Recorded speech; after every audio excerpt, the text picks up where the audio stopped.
Esposa me traiu por perder o emprego, ela queria um melhor, mas se arrependeu demais.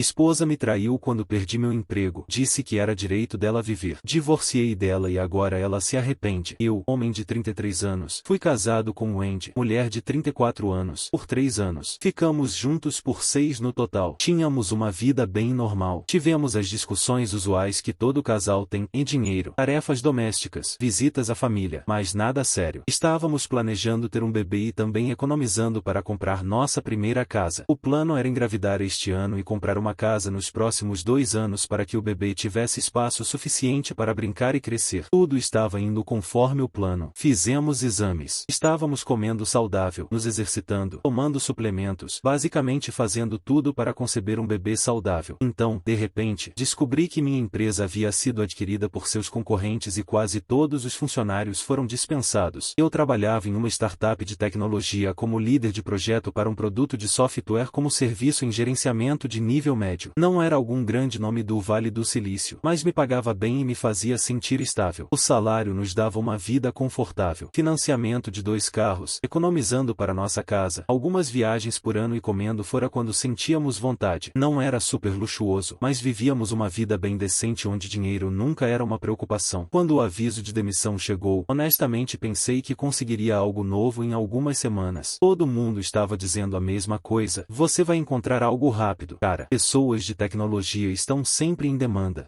Não nessa economia e não em todas as cidades. Vivemos a 65 milhas de Casper City. Aqui, a maioria das empresas são startups ou aquelas que fornecem suporte para grandes empresas. Isso foi no início de 2023, quando a onda de inteligência artificial começou e o mercado de trabalho despencou. Quase todas as empresas de tecnologia congelaram as contratações. As empresas que estavam contratando queriam pagar metade do que eu costumava ganhar pelo mesmo trabalho danado. Não sei que estigma as empresas associam aos funcionários demitidos. Eles acham que não somos bons o suficiente. Devo ter enviado mais de 100 candidaturas no primeiro mês. Recebi resposta de talvez 10. Dessas, 2 entrevistas. Ambas rejeições. No início, Wendy foi solidária. Ela me disse, não se preocupe, vamos dar um jeito. Ela até brincou que talvez eu encontrasse algo remoto e pudéssemos finalmente nos mudar para algum lugar mais barato. Talvez nas montanhas ou na floresta. Estava esperançoso também. As contas não param só porque seu salário para. Só nossa hipoteca estava consumindo uma parte enorme de nossas economias. Tínhamos um fundo de emergência, mas as despesas emergenciais começaram a parecer intermináveis. Logo, estouramos nossos cartões de crédito e mantimentos, serviços públicos, pagamentos de carros, todas aquelas pequenas coisas que se acumulam. Estávamos acostumados a viver com 2 rendas sólidas. Comecei a cortar tudo. Cancelei serviços de streaming. Pausei a assinatura da academia e parei de comer fora completamente. Wendy não gostou disso. Ela precisava de alguma normalidade. Era tipo, mas estou trabalhando duro no trabalho. Preciso relaxar. Preciso desabafar. Entendo que ela não queria comprometer seu estilo de vida porque ela não perdeu o emprego. Eu perdi. A questão é que meu trabalho pagava nossos luxos e tivemos que reduzir isso. Continuei me candidatando a empregos sem parar. Os dias se misturavam. Minha rotina diária era acordar, enviar currículos, ajustar cartas de apresentação, rolar por quadros de empregos, repetir. Sentia que estava gritando no vazio. Rejeições se tornaram parte do meu dia. A pior parte era o silêncio quando as empresas simplesmente não se davam ao trabalho de responder. Toda vez que recebia um obrigado pelo seu interesse, mas, por e-mail, isso me corroía. Comecei a sentir que talvez eu não fosse bom o suficiente, como se tivesse chegado ao meu auge. Wendy tentava esconder, mas eu podia dizer que ela estava perdendo a paciência no segundo mês. A forma como ela suspirava quando eu mencionava outra rejeição, ou como ela perguntava então qual é o plano agora, naquele tom, meio preocupação, meio frustração. Ela trabalhava como recepcionista em uma pequena agência. Não era um emprego ruim, mas não pagava muito. Mal dava para cobrir mantimentos e serviços públicos. Ela começou a pegar turnos extras, o que eu apreciava, mas também significava que ela estava fora mais tempo. Então, uma noite, tomamos a decisão mais difícil. Decidimos não ter um bebê agora. Foi devastador. Vínhamos planejando por meses. Até começamos a fazer mudanças pela casa, falando sobre nomes, navegando por berços online. Agora temos que pausar porque não podemos ter um filho agora. Não podemos trazer uma criança a este mundo estando falidos. Ela chorou. Disse que realmente queria o bebê e que com a idade poderia ficar difícil depois. Ela não estava errada. Ela chorou quando tomamos essa decisão. Wendy, você deveria parar de ser exigente e aceitar que algo é melhor que nada. Senti que era a razão pela qual nosso futuro estava de repente em espera. Continuei me dizendo que era só temporário e logo eu viraria o jogo, mas semanas se transformaram em meses. No terceiro mês, o tom dela havia mudado completamente. Toda vez que eu recusava um trabalho que estava abaixo do meu nível salarial ou expertise, ela reviraria os olhos e diria: mendigos não podem escolher. No quarto mês, parei de ser exigente e comecei a me candidatar para qualquer coisa que pagasse um salário decente. Varejo, call centers, entrada de dados, o que aparecesse. Foi assim que acabei em vendas. Um amigo meu me disse que sua empresa estava contratando representantes de contas para um produto de tecnologia. Parecia decente no papel, um salário base mais comissões, algum trabalho remoto. Disse a mim mesmo que seria temporário, só até conseguir algo de volta em tecnologia. Deus, eu não estava preparado para o quanto eu odiaria isso. Se você nunca trabalhou em vendas, é difícil explicar o quão desmoralizante pode ser. Em tecnologia, mesmo quando as coisas davam errado, você estava resolvendo problemas. Havia estrutura e lógica. Em vendas, é só conversa interminável, perseguindo, persuadindo e, na maioria das vezes, sendo ignorado. Meu trabalho era fazer ligações frias para pequenas empresas, oferecendo-lhes software que elas não precisavam ou não podiam pagar. Fui contratado por quem entendia de tecnologia e tinha que fazer apresentações para executivos. Você passa 8 horas por dia discando números, lendo o mesmo roteiro, tentando soar alegre enquanto as pessoas desligam na sua cara no meio da frase. Metade do tempo elas nem deixam você terminar seu nome. A outra metade, elas xingam você por ligar durante o almoço. Comecei a medir meus dias por rejeição. Um bom dia era quando alguém não gritava comigo. No início, tentei me motivar. É só temporário. Continue empurrando. Fique positivo. Mas isso te corrói. Ouvir não 100 vezes por dia. Especialmente quando você costumava gerenciar produtos e liderar equipes. Agora você está implorando para estranhos ouvirem por 30 segundos antes de desligarem. Saía do trabalho mentalmente exausto. O pagamento mal era suficiente para cobrir as contas. E a comissão era uma piada. Ainda assim, me mantive firme. Não podia me dar ao luxo de não fazê-lo. Wendy não dizia muito naquelas primeiras semanas. Ela apenas olhava para meus ombros caídos, olhos vermelhos de tanto olhar para uma tela o dia todo, e dizia: você parece cansado.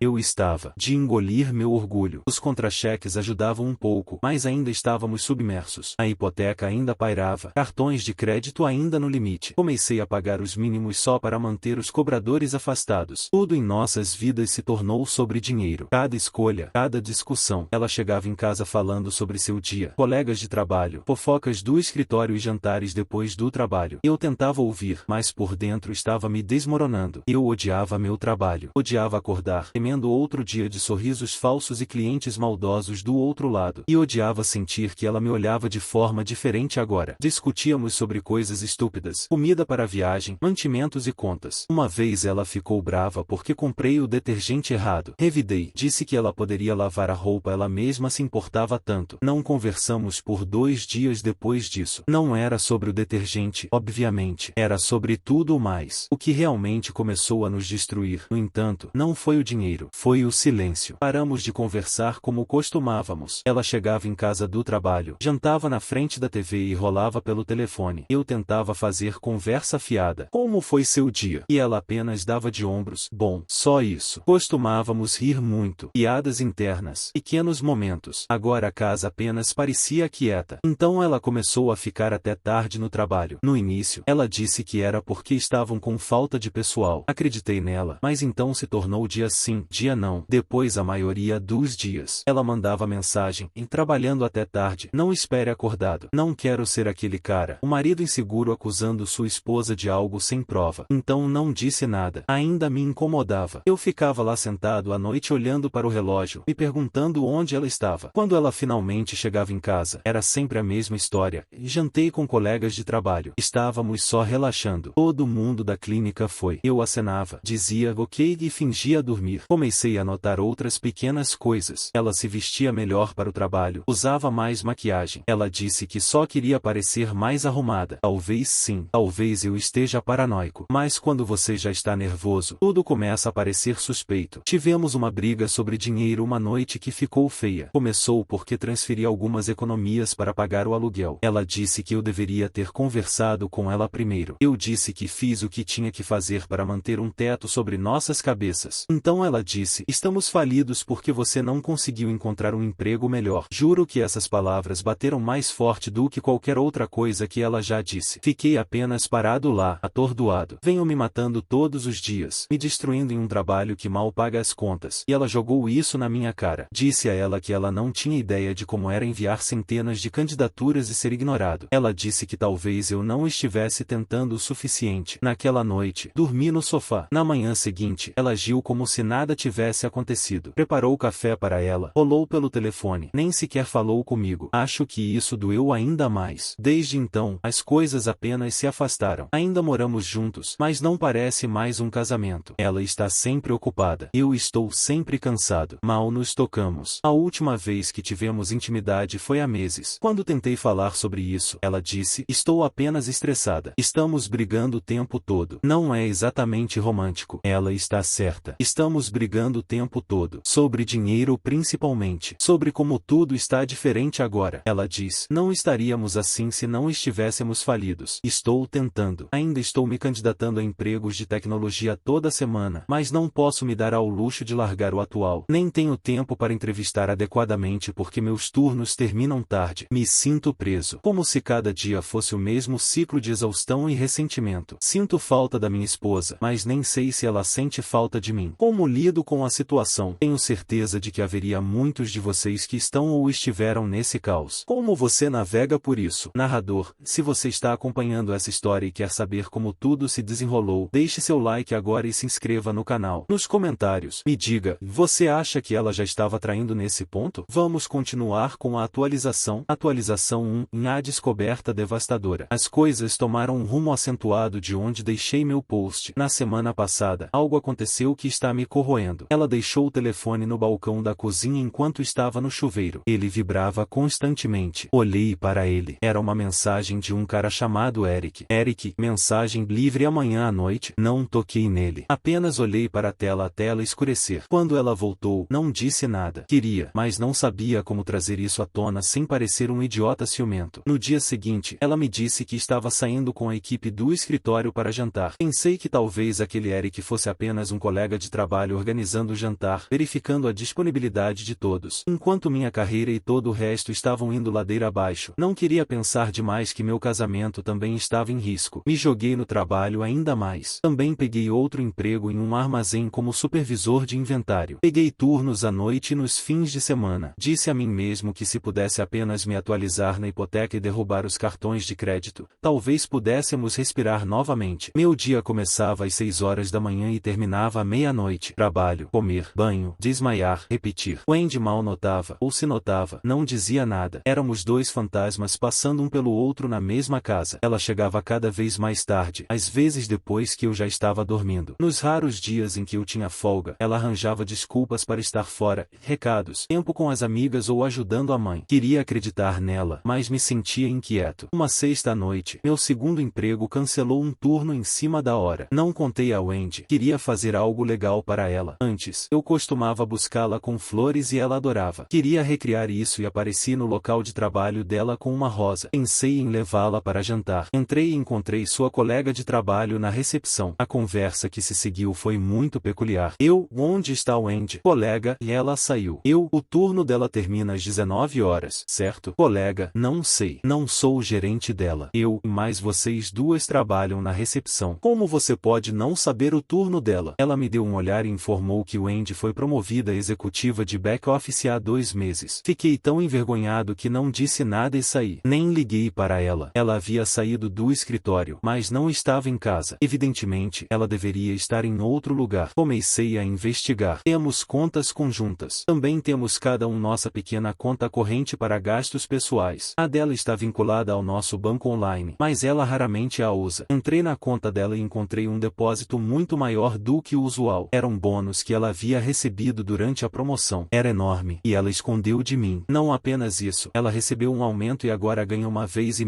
o que costumava ganhar antes. Ainda assim, não contribuiu contribuiu 1 centavo a mais. Agora ela estava ganhando o mesmo que eu. Ainda assim, a divisão era 70-30 entre nós. Não sabia o que pensar. Ela vinha reclamando de estar falida, sobre como as coisas estavam apertadas. Ela vinha me fazendo sentir culpado toda vez que eu dizia que precisávamos de dinheiro para gasolina ou mantimentos. E aqui ela estava escondendo um bônus e um aumento. Ela também estava transferindo dinheiro de sua conta para outra conta poupança, que eu não sabia que existia. Ela estava silenciosamente construindo sua rede de segurança para sair. Às 21h45, mandei uma mensagem perguntando quando ela voltaria. Ela respondeu que estava fazendo turno duplo, cobrindo sua colega de trabalho. A mentira estava exposta. Ela chegou em casa um pouco antes da meia-noite. Cabelo perfeito, arrumada, não cansada. Quando foi para o chuveiro, notei algo que não havia visto antes. Um novo colar, um pequeno pingente de prata. Não era algo que ela compraria para si mesma. Ela nunca se importou com joias. Quando ela saiu, perguntei sobre isso. Ela descartou como uma das garotas do trabalho me deu. O tom dela era casual demais. Não a confrontei naquela noite. Esperei para reunir o máximo de evidências possível. No dia seguinte, ela foi trabalhar e minha recepcionista já havia contado a todos que eu fui procurar Wendy e não fazia ideia de que ela havia sido promovida. Naquela noite, ela voltou para casa furiosa comigo. Perguntou por que não liguei antes de aparecer. Por que não contei sobre minha visita. Disse a ela que sabia sobre o bônus e havia visto o depósito. Ela nem pareceu culpada. Em vez disso, revirou os olhos e disse: Wendy, e daí? Eu ganhei. Não tenho que relatar cada centavo para você. Disse que estávamos afogados em dívidas. Que eu vinha me matando de trabalhar enquanto ela vinha mentindo. Ela deu de ombros. Wendy, você é quem perdeu o emprego. Não vou sofrer para sempre por causa disso. Engoli todas as minhas emoções e perguntei se era Eric. Sabe, tive dificuldade em chamar o nome dele. Minha garganta secou. Ela respirou fundo e então vai. Wendy, bem, não posso desperdiçar minha vida esperando você voltar aos trilhos. Ela não negou. Significa que era verdade. Ela tentou justificar. Wendy, é tão frustrante chegar em casa para alguém que está sempre cansado e miserável. Eu também tenho direito a ter uma vida. Quase chorei dizendo que estava tentando consertar as coisas, que estava fazendo tudo o que podia. O choro não era para implorar a ela, mas era da minha impotência. Ela riu. Ela realmente riu e disse: Wendy, então conserte mais rápido. Consiga um emprego melhor. Até lá, estou vivendo minha vida. Você tem um problema com isso. Vá lá e ganhe. A arrogância dela me deixou doente. Gritei: